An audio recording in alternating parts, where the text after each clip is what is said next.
And welcome everybody to another episode of the Most Important Conversations. I'm here with my co-host, September Dohrmann. September, how are you doing today? Doing great. Doing great. Good. I have an interesting topic for us to talk about today. Mm-hmm. Do And tell. that's it's the overarching topic of grief, but I think there's a lot of ways to split that hair. And being in alignment with our TMIC culture and what we're out to do in the world, I know that you have a unique perspective on that as well. The conversation started originally with you and I don't even remember how long ago it was. It was several months ago that I had kind of spilled my secret to you. And my secret is I'm process death really well. I mean, that happened to be the topic was death. Mm. And Mm-hmm. I felt like there was something emotionally, functionally wrong with me. Mm. That because I process death easily, it makes me a cold-hearted person. That was my story that I was putting around it. And to Yeah. my delight, you had shared that you kind of process it the same way. That you don't move Yeah. through the traditional stages of grief that we've been taught what that looks like. What are those stages, just to remind everyone?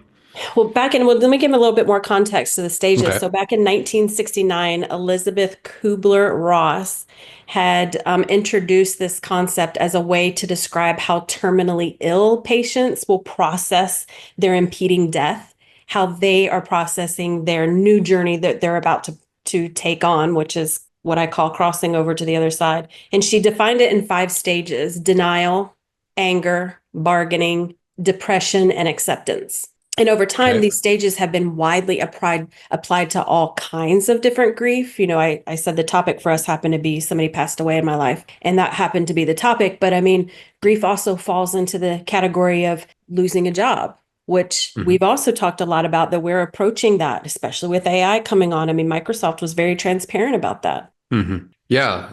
Grief's an important topic to understand because we usually or think of and orient ourselves around grief largely around like death, right? And maybe because the stages of grief, as you just shared, which I didn't even know, emerged from sort of a death conversation. It was like, okay, what happens when people find out they have a terminal illness? By the way, we're all terminally ill right now. Just saying. I mean, every day we're dying a little bit.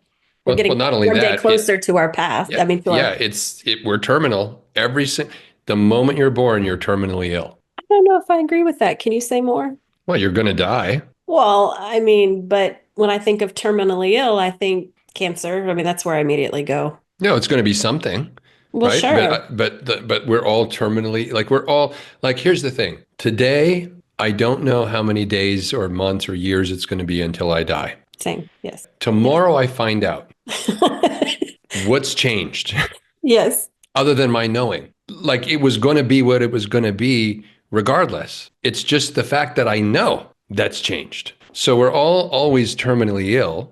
We just don't know when the date is. I mean, what about people who like die in their sleep for no reason at all or have They were car terminally accidents? ill. They died. They didn't It's have like, a disease in their body.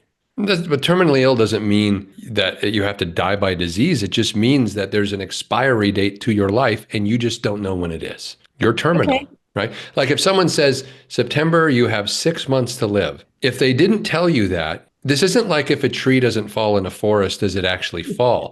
You were still going to die in 6 months. You just Yes. didn't know. Yeah. I mean, You were terminal, I believe when it's your time, it's your time. I don't care where you are. Anything could happen to help you cross over. So when right? it's your time, it's your time. So we're all terminally ill all the time. The only distinction is we don't know when our time is. So why am I bringing this up? Because change this is really about change. This is really about what happens in the moment that someone tells you you have 6 months to live. It's a change. It's an interruption to your plans. Wait a minute, I have a vacation planned in 8 months, Yeah. right? What do you mean I only have 6 months left? What am I going to do with my Hawaii vacation? Hmm. Right. So there's this like lack of acceptance that there's this sort of moment of realizing we don't control everything. In fact, we control very little. The variables of our life are uncontrollable. Now we have influence. We can eat good food. If we're talking about death, we can eat good food. We can exercise. We can get good sleep. We can attend to things that mitigate stress. And that might elongate our life, but we're still terminally ill. Okay, it gives me an extra 5 years, 7 years. I'm still terminally ill. I'm just extending the inevitable. So when we talk about grief, what we're really talking about isn't the fact that someone has died, or if it's not related to death, some other tragedy has happened. What we're really grieving is our attachment to how we believed life was going to go for us, whether it's death or the loss of a job or the breakup of a relationship Or the or the fires in California. or the fires in That was California, devastating. Yeah. right? So grief is a natural human response to attachment. That's another way to think about it. Yep. I was Well, that. attached to always being in that relationship. I was attached to not dying this early. I was and going on that Hawaii vacation.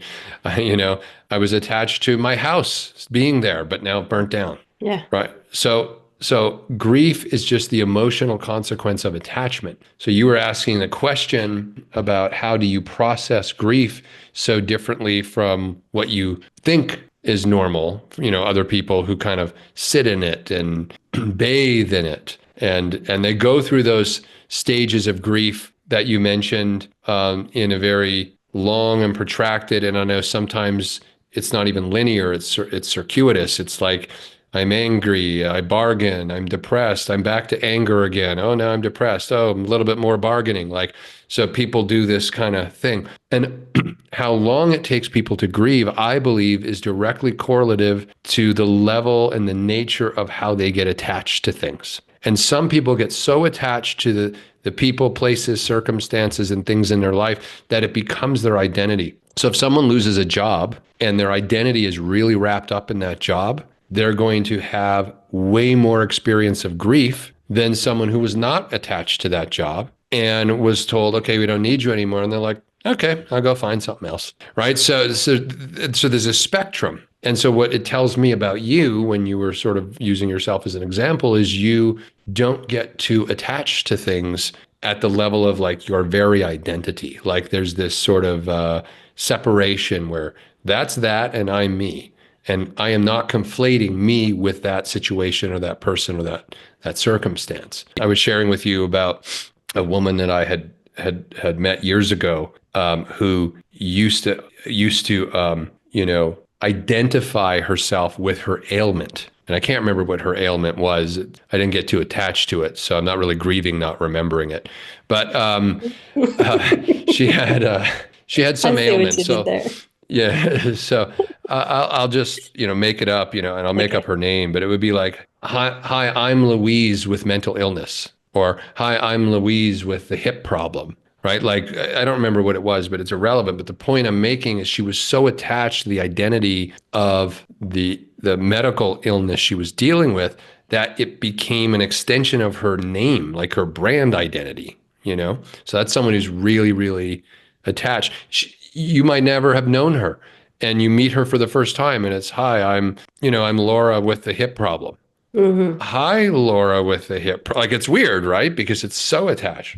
We talk to people and the first thing we ask them is what do they do? Because we conflate what someone does with their identity. They're one and the same in our culture. Mm-hmm. We don't ask that person, who are they? What lights them up? What brings them joy? What makes them come alive? How do they tap into aliveness? That's too personal in our culture. It's like, I don't want to tell you about that, but I'll tell you I'm a lawyer, a doctor, a teacher, or whatever. And then we all make our sort of narrative up about who this person is based on what they do, which is usually wrong completely because just because they do a job doesn't mean we know them at all. So we've conflated that. And so that's how attached we get to things in our society. So when you talk about grief, it's just the emotional release of a loss of an attachment that we had. Person, place, or thing, it doesn't matter. It's all the same. Now we're going to go through a period of enormous grief over the next 10 years because with AI and the transformation of the economy, the displacement of workers as a result of AI and quantum computing and robotics and all of these things that interconnect. We're already seeing it. We're going to see a bell curve. The bell curve has already begun. We're in the early stages of the bell curve. The projection is by 2030, we're going to be right in the center of the bell curve of all of the displacement of workers. And then there's going to be a downtrend to the bell curve as we wrap up this transformation of our economy and how we function as a society and organize ourselves by about 2035 is when it should all wrap up. So the amount of grief that we as a society are about to go through because of how much we place meaning and importance on the identity, and our identity gets conflated with what we do because we're human doings, and we haven't as a culture spent nearly enough time. I mean, we don't even train and teach kids this in school. So why would adults know it? How to be a human being as opposed to just a human doing. I mean, actually, if you think about what education is, and it hasn't always been this way, but right now, education in our society is directly related to arming you with methods of thought and information that you will apply towards doing something, right? So we don't know what you want to do with your life. You know, parents are always asking their kids, what do you want to do with your life? You know, I ask my kids all the time, what do you want to do? And because our education system is directly related to the doing you will eventually do. So it's like we're giving you a foundation of, this is the premise, I disagree with it, but we're giving people a foundation of tools that then they will go to college or university or, you know, some technical college or school or something, and they're going to learn to do something, and then they're going to identify with that. But as we move through this transformation of the society, because people's identity and what they do are collapsed, when you take away what someone does, it's going to occur to them emotionally, energetically, as though they have died. So we talk about grief in the context of death. We're talking about the death of an identity. And so people are going to have the same experience that someone has, someone dying, to their own identity death. And we're not ready for this. I think it's shedding some light on how grief, for some people, I think it will shed some light on how grief is not just emotional. It can be physical, cognitive, spiritual, like, you know, fatigue in the body or brain fog or the cognitive, and getting wrapped up in that. And I think something that you touched on as well is this attachment to things. And it's my opinion that the attachment can provide a sensation that you may feel stuck into something if somebody's stuck in the grieving process and they can't move past things. Regardless of what it is, it's still dealing with the loss or the removal of something that we were attached to. That it's more of it's a sign or an indicator that there's deeper emotions or unresolved aspects that need attention within ourselves, going back to emotional sobriety. Mm-hmm. And paying attention to that. And what is that emotion trying to communicate with you? Maybe there's something deeper that's not even related or connected to the thing that you're grieving, but that came in from some other experience in your life. Yes. And so when we're not whole and complete as people, as human beings, we fill the areas of our life where we lack wholeness and completeness with people, with experiences, with jobs to do or objectives or tasks. You know, I've known people in my life who their identity is to be useful. And if they have nothing happening in their life at any one moment of time where they feel useful, they fall into a depression. You know, so these are sort of busy making people.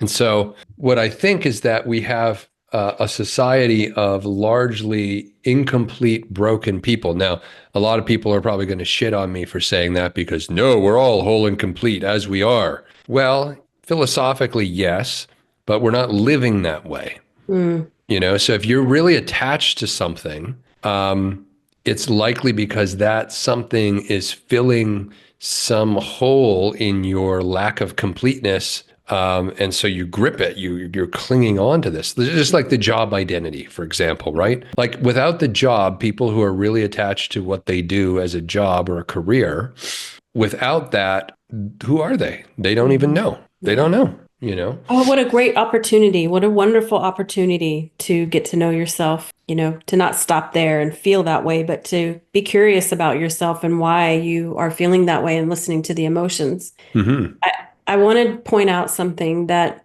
just because I process grief easily, which is I move to acceptance quickly, doesn't mean that I still don't feel the grief, the loss of. I'm relating to, I had three big losses in my life in a short period of time. My grandmother, whom I was very close to, my father, I was a daddy's girl, very, very close to my dad, and my husband. Hmm. And I have accepted very quickly and early on that they've crossed over, and I still have moments where that button is pushed, where I Yeah. feel the missing and the longing of them so much. But I don't suppress that feeling. I allow myself to cry the way that I need to, and then I'm okay. It reminds me of, and I think I've told this story before, that when my youngest son was going through the terrible twos, which I use that phrase very, very lightly with my kids. They really never went through it. Preston went maybe about a week. He was trying to test it, you know how they do at that age where they're Hmm. testing and throwing a tantrum. And my strategy was just simply pick him up, take him into a room and say, you can do what you need to do in here. And when you're done and you're ready to come out and talk, we'll be here. Hmm. And so he would go into the room, he would cry and do all he needed to do. And when he was done, he would just come out and say, I'm better. And that's kind of what it reminds me of, is that when that button is pushed, I don't suppress the feelings. I allow myself to move through them because it is part of the journey of understanding myself more and building and reinforcing the relationship with myself. So Hmm. I want to be clear in what I'm saying here about being able to move to acceptance easily, that even if our identity of who we are professionally is shifting, to get to a place where you can move to the acceptance of that quickly and allow yourself to let your nervous system process that experience the way that it needs to, not getting caught up and stuck in the, oh my gosh, I'm so sad, I'm so depressed, I'm so angry, like getting caught in the flow, what should flow through the nervous system. At least that's how I would describe the experience for myself, is that it Hmm. truly does feel like my nervous system is just doing what it needs to do. I'm allowing it to process. I'm not suppressing it. And when it's done, I'm done and I feel great. Yeah. And not getting caught up and stuck in the repetitive story of what it all means and what it says about me and how my life is so different. And you get caught up in that. It's so easy to get caught up in that Yeah. if we allow our brain to control us, and we don't control our brain, is what I would say. Yeah. Yeah. So our brains are addiction making, attachment making machines. So it's very human to get attached. So I'm not suggesting that attachment to people, places, experiences, etc. in our life Mm. isn't normal. It's totally Normal or normal. healthy? Well, healthy only because it's natural. I wouldn't, Okay. I think if we could become superhuman, I really don't see much of a point to grief, actually, philosophically. Like if you step back from it, it's like, why let Why? yourself energetically be brought down by something that Yes. happened that you weren't to blame for and you didn't control, Yeah, right? yeah. Bernie used to say that grief was selfish. Grief is selfish. You're stuck in your own selfish storyline of what it all means. Yeah, well, and there's to a That's an certain degree, I interesting agree perspective. with him because, but I also think it's a natural outpouring because it's also how the brain works. Yeah. It's like the brain's an addiction making machine. So what does that mean? Reinforced behavior. I always say to everyone, every single human being on planet Earth, all 8 billion plus of us are addicts. We don't like that. That's triggering. What do you mean? I don't do cocaine, heroin. Yeah, but you're addicted to food, you're addicted to sleep, you're, addicted to any TikTok. number of things, right? What's that? Addicted to TikTok, social TikTok? media, whatever. Yeah, I Yeah, mean, pick so something. reinforced behavior. It doesn't, you can even be addicted to healthy things, eating well, Sure. exercise, right? So addiction is just reinforced behavior, and our brain neurochemically rewards us. So addiction is what the brain does. Grief, vis-a-vis attachment, because of attachment is what the brain does. It attaches to things. But the distinction I think that is important is not whether someone is grieving or not. It's whether or not the attachment is so deep that the person grieving refuses to move on with life and be Mm. the creator of their life by design. So effectively, what's happening is they're consuming the experience of the trauma over and over and over and over again. It's weird, depression. So we get these neurochemical payoffs, and it's not always for happy, positive, joyful things. We can actually get neurochemically addicted through the reward cycle to depression. And I think Mm. people who are trapped in a grief cycle are getting a neurochemical payoff because of the addiction mechanism has kicked in. They might be addicted to their grief and consuming that grief over and over again for a variety of reasons. Maybe it's the amount of validation and attention they're getting from people. That's like, oh, this is a reward system that I like. I like going out, Mm. like the woman I mentioned, maybe she introduced herself as the woman with the ailment all the Mhm. time because of the validation, the sympathy, the attention that she was getting. So it became a neurochemical reward system.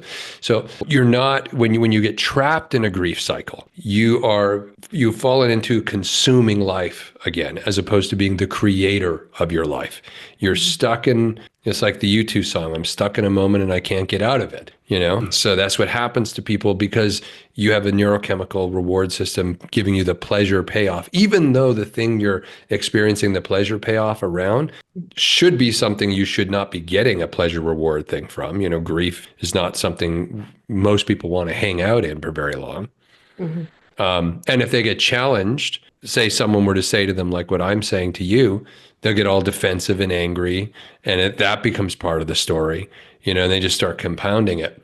So grieving is normal because attachment is normal. But what we want to do, and this is preparation, everyone listening and watching, for what we are just now stepping into. There's going to be an enormous amount of grief. I've been saying for a couple of years now, since AI really started to blossom onto the scene as this new transformative technology, that we are on the verge of a mental health crisis, the likes of which we are not prepared for. We're not Mhm. prepared for it because we don't have enough support systems. We don't have enough training around emotional sobriety for people to process their emotions. We don't have enough training available for people to pivot and to transition from what they were doing and then they lose their job to what they Mhm. can create for their life. The distinction between an employee mentality and an employee mindset, and I'm not intending to be pejorative about it. I'm just saying it's different conditioning because it's a different environment. So the environment of a company where you have all that systems, all those systems, you have all that structure, you have rules, you have governing systems that you just have to show up, drop right into what you've been paid to do, and Mhm. just do that thing. You don't Mhm. have to think beyond that thing. You know, Friends of mine who work for companies and are employees tell me all the time, one of the things that they love about being an employee and working for a company is at night, their time is their own. The weekend, their time is their own. They don't have to think about the doing because that's not the grand bargain. That's not the agreement. The agreement is when you show up from 9 to 5 or 8 to 4 or whatever it is, that you're just doing that thing, and your life is your life, and what you do there is separate. So that mindset is not the same as an entrepreneurial or self-employed mindset. An entrepreneurial mindset or self-employed mindset, and those are distinct and two different. There's even differences between those mindsets.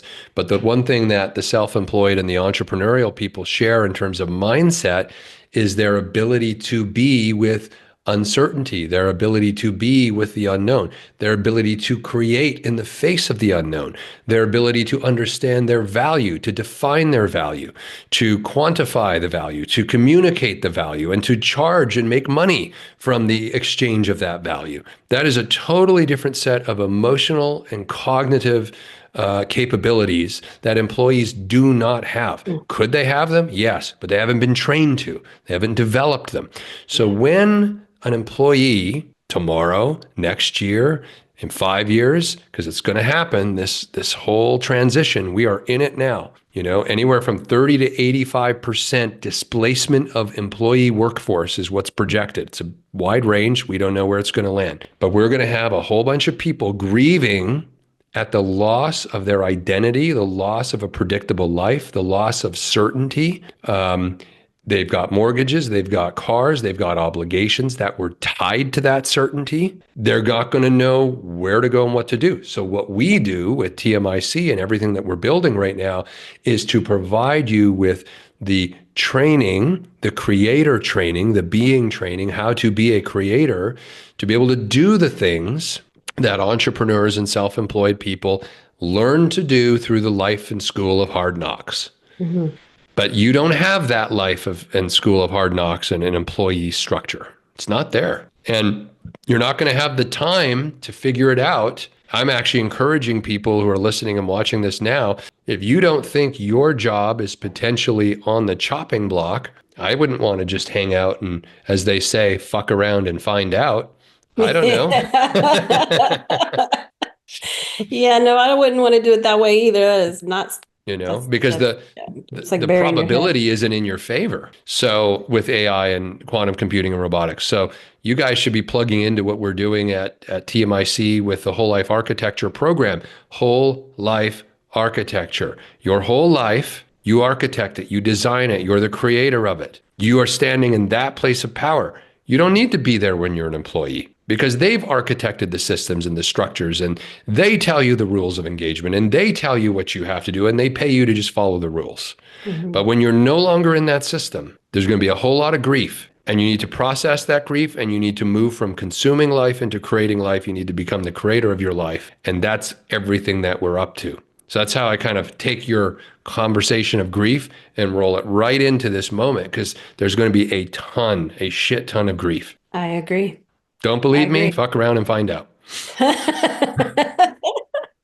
I think it was the great seed of a good conversation. I mean, I Hmm. know that I've been asked these questions personally because I'm not stuck. And so there are some new widows or even some widows that have reached out to me that their spouses have been passed away for several years. And they're like, how Yeah. are you doing so well? So this is a great introduction of that conversation, regardless of what you're grieving. Yeah. It's still Yeah. moving through the identity and the loss of that identity, Yeah, and the the attachment attachment. to the story of Correct. life that you Agreed. thought you were living.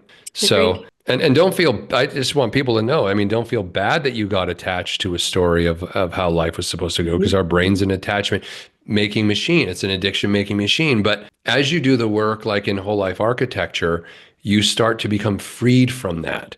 You Yeah. start to be able to stand in the creator role of what do I want to create for my life? Who do I want to be? How do I want to feel? This moment, which will occur as a crisis to most people that are in the 90% that are employees, according to Pew Research, 90% are employees, 10% are self-employed and or entrepreneurs. The 90% are not going to see their displacement as a gift. Mm. But most of them won't. Some of them might. Yeah. But it is a gift. It's a I gift for agree. you to be able to, for once and for all, determine and create who you want to be in this world and what you are going to create for the world. You're no longer under the rule and the thumb and the governing structures of a corporation. You're free like a child again. You can play, you can invent, you can imagine. These are skills we all were born with and we get conditioned out of them. And now the very system that we helped create is going to kick so many people on their ass and say, okay, become a creator again. You can't just consume this life. Right. And I Mm-hmm. don't mean this just the consuming of things, but the consuming of space, energy, time, ideas, information, like, be generative, be self-generative. That's the gift that this is giving people, the ability to be self-generative. And my only suggestion is don't wait for the shoe to drop, for your job to be lost. Start to work with us now because then if it happens to you, let's say you don't lose your job, you're still going to be better off for going through whole life architecture. You'll be more powerful, more creative, more inventive. You'll be connected to a community. And if you do lose your job and you're taking action around this right now, you're not going to be surprised. You're going to be so far ahead of everyone else who's got their head in the sand is pretending this isn't going to happen to them. Be more equipped to deal with it and to make Absolutely. progressively in your life and not Yeah. stack. And where we started, just as we kind of wrap up here, doesn't mean you won't grieve the loss of your job and the loss of the story of That's what right. was supposed to happen. But Yes. with emotional sobriety, which is one of the things that we teach, you're going to be able to move through it quicker, which is why where we started. And you were like, well, I don't know what it is. I just move through the grief process so quickly and I get into acceptance. Me too. Same thing. My grandmother died a few years ago and I grieved, but I was very like, yeah, this is just what happens. Yeah. It's like I didn't lose myself in the whole thing. Beautiful. I love how you said that. So another great conversation, Chad. Thank you so much for having it with me. I appreciate your perspective as always. No, thanks for bringing it up. It's an important one. This topic's It is. really important. And I Especially would now. encourage everyone as we wrap up to go to tmicglobal.com, check out Whole Life Architecture, enroll in the program. I'm telling you, you got to do it. You just got to do it, because if you don't do it, you're going to regret not doing it. When the shoe falls and you're losing things and you're grieving, you want to be equipped. You want to stand in your power as a creator, and you want to be able to create your life by design instead of tolerating and living a life by default. So come hang out with us, tmicglobal.com, and you'll be in good shape for the coming transformation we're about to go through. Until then, thank you all for tuning in and listening, and we will see you on another episode of The Most Important Conversations. Until then, be well. That concludes this episode of The Most Important Conversations. This in-depth conversation could set you on the path to self-improvement, which is essential if you want to be an effective leader and take meaningful action in your life. If you enjoyed this episode and want more of these stimulating discussions, you can find them at TMICglobal.com. Remember, the world is at a crossroads right now. You can't afford to waste this opportunity to take charge of your life, build meaningful relationships with others, and co-create a brighter tomorrow. Thank you for listening. See you on the next one.